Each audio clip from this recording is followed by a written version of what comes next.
Bien, aujourd'hui, je vais parler aujourd'hui d'une lecture que Srila Prabhupada a faite en 1974, le 13 mars 1974, à Vrindavan, en Inde, OK? En fait, je suis déjà allé dans cette petite ville.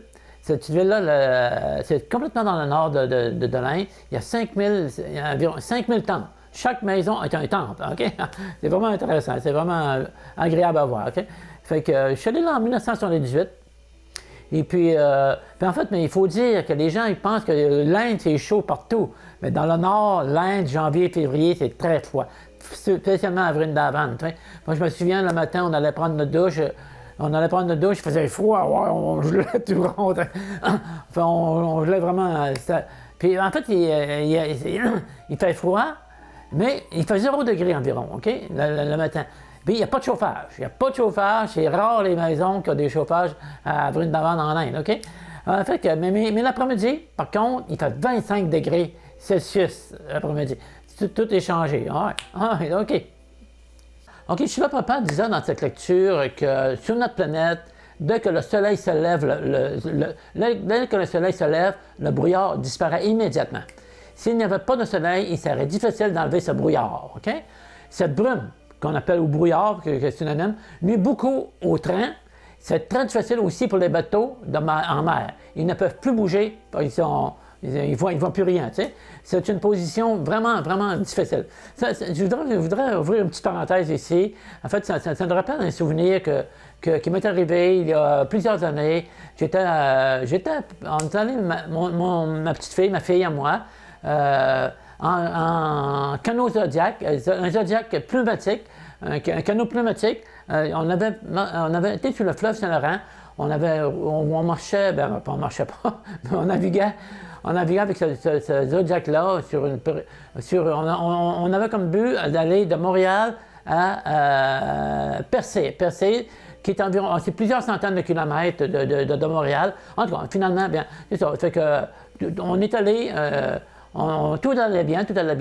Et puis, à un moment donné, peut-être, je ne sais pas combien de kilomètres avant le but à atteindre, tu sais, bien, le matin, on est parti, il y avait un gros brouillard. On ne voyait rien. On ne voit même pas à 3 mètres devant nous. On avait la frousse, parce qu'on ne savait pas, on ne voyait pas si un bateau arrivait, il aurait pu nous frapper. Et puis, il aurait pu nous frapper, notre voyage aurait été fini là, puis nous aussi, on aurait été fini là. Fait que, c'est ça, c'est juste une petite anecdote que je voulais raconter. OK, ben, on va fermer la parenthèse ici. All right, on continue. OK, ça. OK, je reviens sur le sujet de la vidéo, OK? Au cours de nos vies, nos activités pécheresses ont recouvert notre cœur exactement comme un brouillard, OK?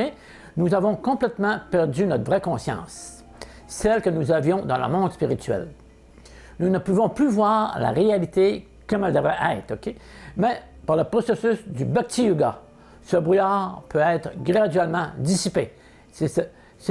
Voici comment faire, c'est ce que je vais présenter ici, OK? Dans la conscience de Krishna, nous suivons 4 principes qui sont pas de sexe, accepté pour la procréation, et là, à ce moment, nous devons réciter 50 tours de japa dans la journée au lieu de 16. Ça change vraiment notre conscience, c'est vraiment différent. Hein? Pas de jeux de hasard, les jeux de hasard emmènent à la tricherie, OK, bien sûr. OK? Et bien sûr, pas de drogue, pas d'intoxicant.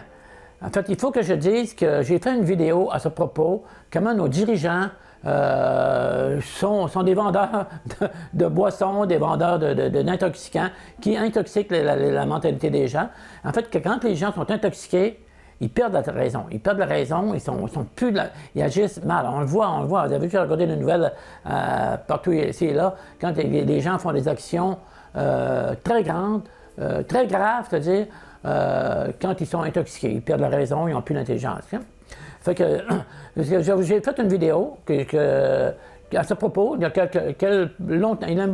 déjà un bon moment, et puis ben, vous verrez le lien à la fin de cette vidéo.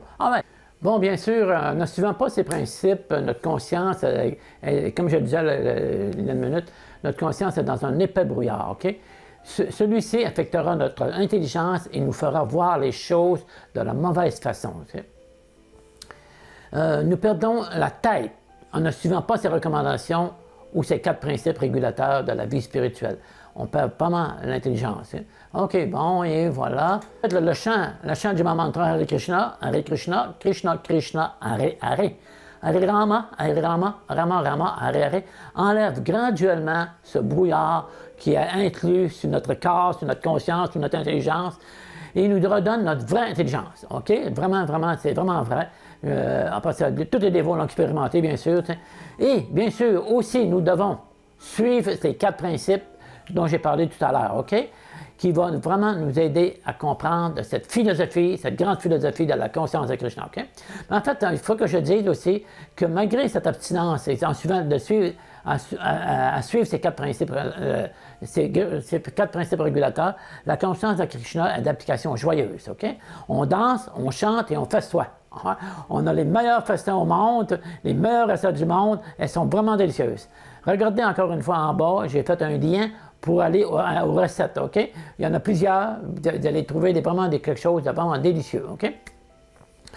OK, on danse et on chante même sur la rue, OK? Même parfois, il y a des gens qui viennent danser avec nous, ils sont contents d'être avec les dévots, OK? Enfin, OK, et puis aussi, voir aussi un lien, nous voir danser sur la rue, vous pouvez voir la vidéo en bas où j'ai mis un lien aussi, OK? Puis aussi, je vous montre une famille qui sont vraiment, presque tous des musiciens, toute la famille. C'est un père, une mère et 5 enfants. Puis, ils font, dans la vidéo encore aussi en bas, ils font un kirtan pendant 1 heure de temps. En tout cas, vous pouvez aller voir si vous voulez. All right, OK, je vous reviens dans une seconde. All right. Regardez ici les vidéos dansées. Ceci, ça passe au temple de Bangalore en Inde. Hare Krishna, Krishna Krishna, Hare Hare, Hare Rama, Rama Rama, Hare Hare. Je suis allé à ce temple-là il y a peut-être 3 ou 4 fois, je ne me souviens plus exactement, il y a quelques années. Hein. J'en garde vraiment de bons souvenirs, vraiment. J'ai même rencontré le Dalai Lama, hein. Tout le monde connaît le Dalai Lama, le bouddhiste, OK? En fait, il faut dire que Bouddha est aussi une incarnation de Krishna, OK? Fait qu'il nous a enseigné autre chose, j'en parlerai dans une autre vidéo. C'est quoi comment je reviens c'était quoi la mission de Bouddha quand il est venu la dernière fois dans ce monde, OK? Et puis aussi bien, en fait, je parle du Dalai Lama. En fait, quand je suis allé, c'est ça, quand j'étais là, en fait, j'étais quelque part. Et puis le Dalai Lama s'est approché de moi. Il était avec d'autres dévots du temple. Et puis il m'a demandé de quel pays je venais. Ben là, j'ai répondu, je viens de Montréal, Canada. Donc il m'a regardé, puis il a fait un grand sourire, puis il est reparti. OK, c'est ça. Aussi, bien, en fait, encore une fois, bien, ce processus du Bhakti Yoga-là, et encore une fois, c'est d'application joyeuse. Hein. En fait, on a des gros festivals à travers le monde, on va dans des temples, des gros temples, c'est vraiment agréable de participer. Tu sais. Puis de mon côté, bien, moi, je m'occupe du site vedaveda.com et puis aussi de produire des vidéos. Puis en fait, tout ça, ça fait qu'on est vraiment bien occupé. On a des meetings sur Internet avec des dévots à travers le monde, encore une fois. Sinon, on y va. Sinon, on va visiter d'autres temples, on va à Vrindavan, différents endroits de l'Inde. J'ai visité vraiment des endroits, beaucoup d'endroits de l'Inde. C'était vraiment en rapport avec la conscience de Krishna, bien sûr. Je ne vous aide pas l'Inde pour rien. C'est ça que je vous laisse découvrir dans cette vidéo-là. En fait, OK, avec Krishna.